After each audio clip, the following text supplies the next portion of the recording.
Hey, my name is Dr. Brendan McCarthy. I am the Chief Medical Officer of Protea Medical Center in Chandler, Arizona. Thank you so much for tuning in to my podcast.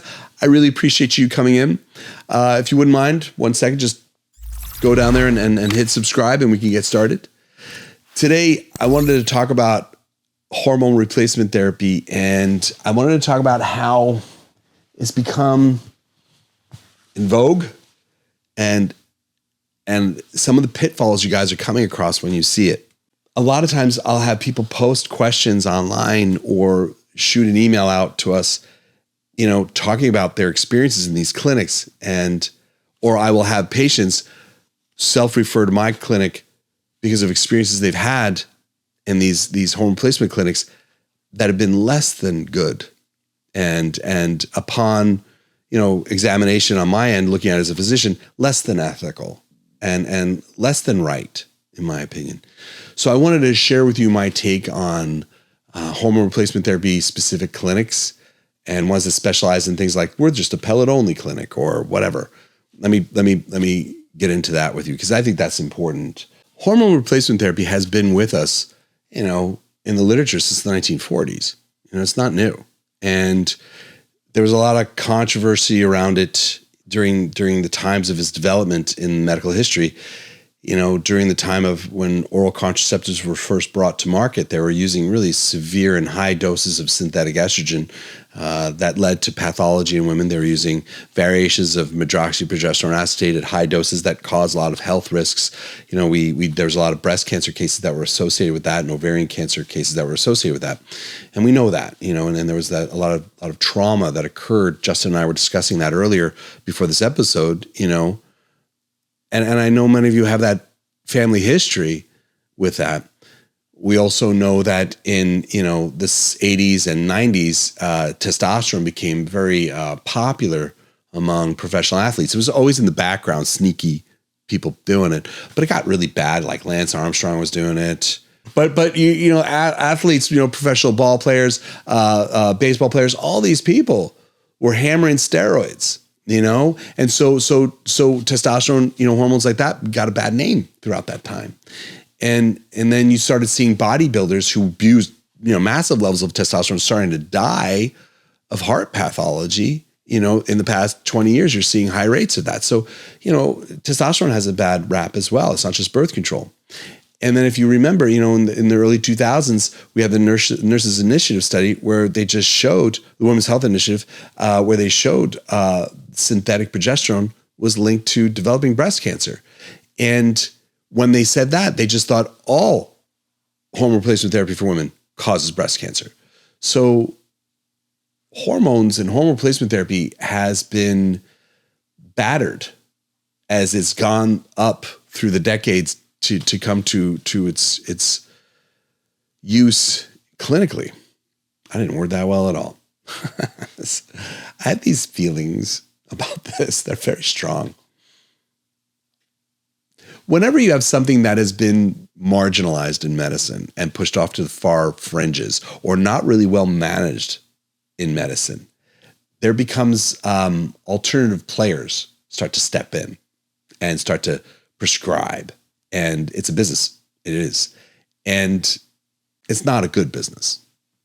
So because hormones have been so battered and so sidelined and so controversial for all these years, most physicians don't want to do it. And they don't study it and they avoid it, because I'm not going to prescribe testosterone. I'm definitely not prescribing estrogen and progesterone. I'm definitely not doing hormone replacement therapy. This is not going to happen. So they don't do it. So there's few of them doing it. So then there's now a small group saying, there's a huge demand for this. A lot of people need this. I could make a lot of money doing this in a business. As soon as you see a large population of people who are desperate, who are not well, who are not being managed, that's a business model for people. That's what they do. Some of us feel the call in that moment to come in and be of service. And we come from here. It's like, these people need help. These people are not in a safe place. And so we want to be of service and we want to take good care of them. And that is obvious. And then you have others that step in and say, I can make a lot of money doing this. These people are very desperate. I could just run them through a machine and make my money. And that's what I want to talk about. When you are, as a woman, I'm going to talk about men today too. I'm going to talk about men today too. When you are, as a woman, entering menopause and you're in the perimenopausal state and you're starting to feel your emotions become dysregulated, when you are starting to see your body age and shift, it is an incredibly insecure position to be in because your general practitioners generally don't care. They generally don't try and figure it out. They'll prescribe you an SSRI, tell you this is just a part of aging. They'll dismiss you. It's heartbreaking because I see these women in clinic. So when you have this time in your life and you're transitioning through menopause and you don't have guidance, you're between the devil and the deep blue sea. Where do you go? Your primary doctor's not listening, not caring. Who will? So then you have these ads you see out there for clinics, and they always advertise themselves in that impossible way of that woman who they portray a 40-year-old woman with a 30-year-old actress, and they, manipulate her image to make her look impossibly beautiful and impossibly thin and impossibly perfect. And they show her in their advertisement as navigating the fourth decade of their life with ease. And then they say, this is what we provide at these clinics, these not as ethical clinics. So these women, and it's not a new playbook. This is old. This has been around forever. This is the same thing that you see in all these magazines. They do this to women constantly. This is just one more layer, but you are really, really going through it now. I want you to know, I feel you. I know aging truly tests you emotionally, and your identity as a woman is really torn at by it. That is a truth. And you're desperate in those moments, and it is easy for unethical players to step in and take advantage of it. And sadly, they always do. So they make these advertisements that are more based upon these stereotypes and manipulative concepts that were given to you your whole lives, and they prey upon your insecurities. You get in there, and what do? Oftentimes they just put you on a protocol this standard generic protocol, and they just barely do lab work, and they send you on their way. They just say, oh, no lab for you. Here's your oral estrogen, or here's your progesterone, or here's your testosterone pellets, or whatever. They send you on your way. And for a percentage of you, that will work, and you will be okay. I want you to know that. A percentage of you can go through that, be okay. It'll work. But there's another significant percentage of you where it won't, because it's not the practice of medicine that they're doing. It's the practice of odds. Hear me out. When you present to a clinic, your doctor's goal should never be to put you on hormones. Never. That should never be my goal. Never be my goal. My goal is your wellness. When you go to a clinic and they say, we only do pellets, it is going to be a risky thing, because their goal is to put pellets in you. When you go to an HRT clinic, their goal is to put you on HRT. Their goal is not to understand you. This is incredibly important and nuanced. I spent a lot of time thinking about this, and I really want to word this well. Please give me grace if I don't. Please, please, please, please. Just know that I'm really trying to do my best in this moment with this, because it's important. There are people who are brilliant at HRT, brilliant. And their clinic are called hormone replacement therapy clinics. That's all they do. And I would send my mom there. I would send my sister there. I'd send my wife there, because I know they're good. With that said, there's a nuanced thing in this, and I want to be clear with this part. This is the part that's tricky. When you go to the clinic, you need your doctor to think about you as that whole person, not as the goal of putting hormones in you. This is so important. when you present to my clinic and you say to me, I'm having hot flashes, I'm not sleeping well, I have depression, I have, I feel like I'm aging every day now. This is not right. I don't feel good. I want to understand you. I run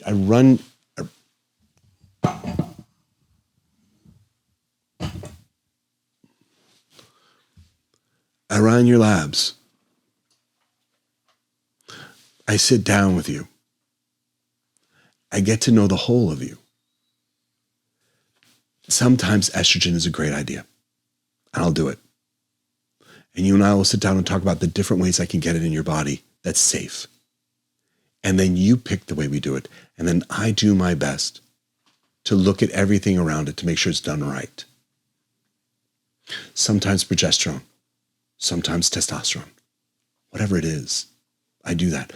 But I went into the room to be your doctor, not to be selling a hormone or putting a pellet in you.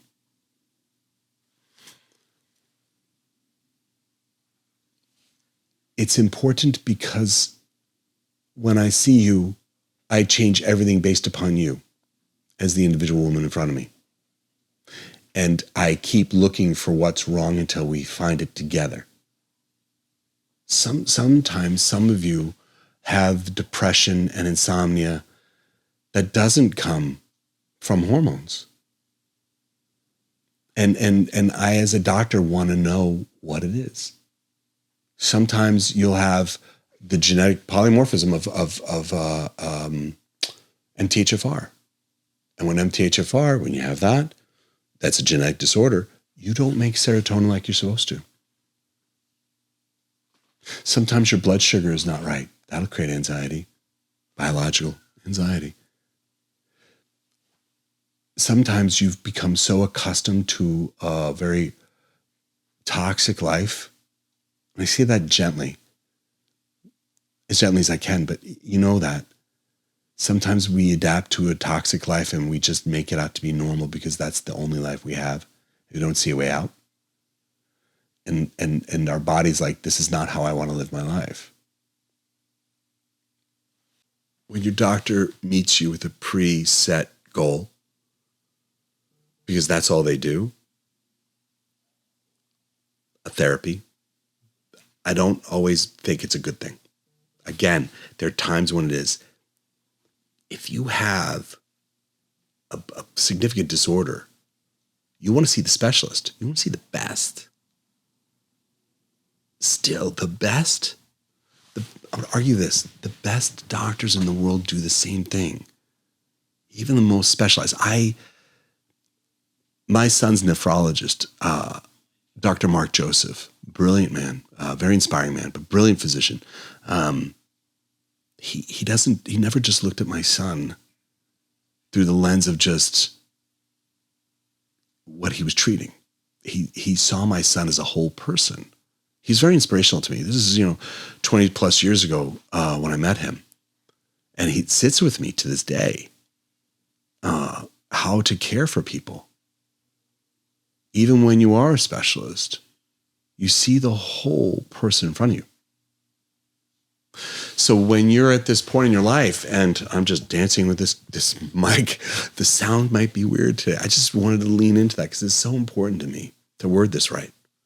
So when you're out there and you see these clinics advertising to you, they're manipulating a lot of times your insecurities to get you to go in there. And then they're getting you to go through an algorithm that they created to get the most patients through the system at the easiest pathways that generates a profit margin, because these are formulated and created, these businesses, by business people. These are generally not physicians. And if they are physicians, shame on them. But the physician will go work at these places because they want to be a doctor. They want to make money. They want to try to make a difference. But they burn out in those spaces too. They hate them. No one likes this kind of work. The ones who do are just not paying attention. So with men, and I told you I'd talk about men. I totally didn't. In some ways, it's harder for men because as we age, they market to us based upon our insecurities. of not being strong enough.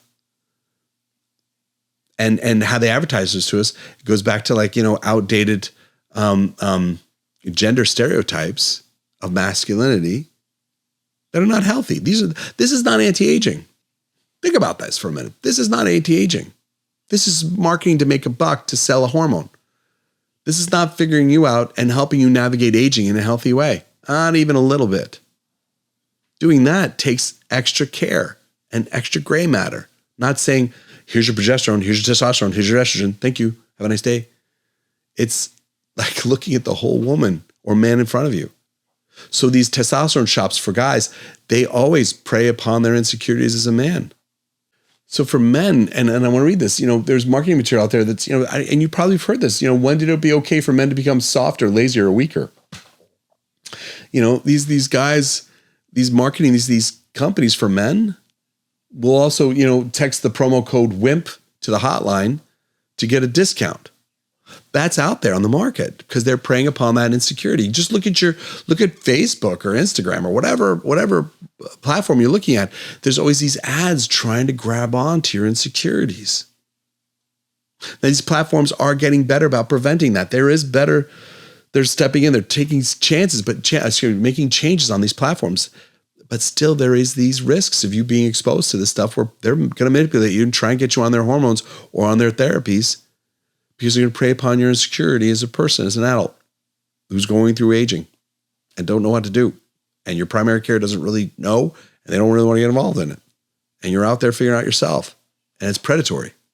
If you are in a place where you have no other options and you are going through, if you're a man, you're going through andropause, which is when testosterone drops down precipitously, not nearly as much as with women dropping their estrogen during menopause, which is more catastrophic. But, if you're going through that hormone shift and you have nothing, your primary care is not going to talk to you about it.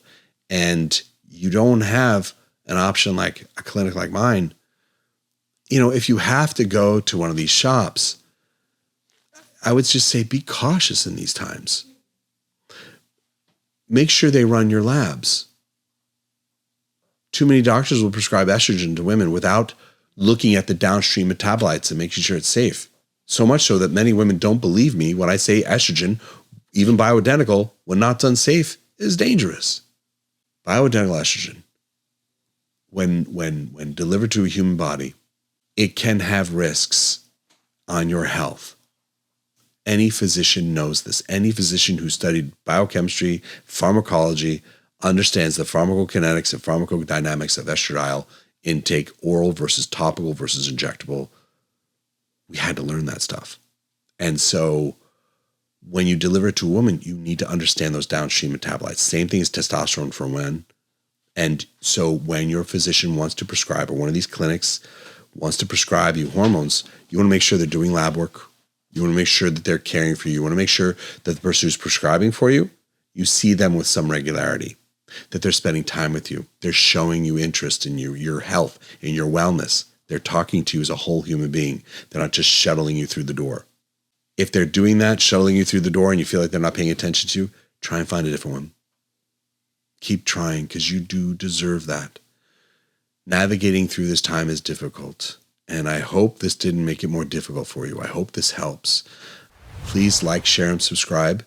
And please comment. Help me make this better, this message better. Help me understand what it is that you're facing, what would help you better to navigate through this time in your life. Let me know what you need.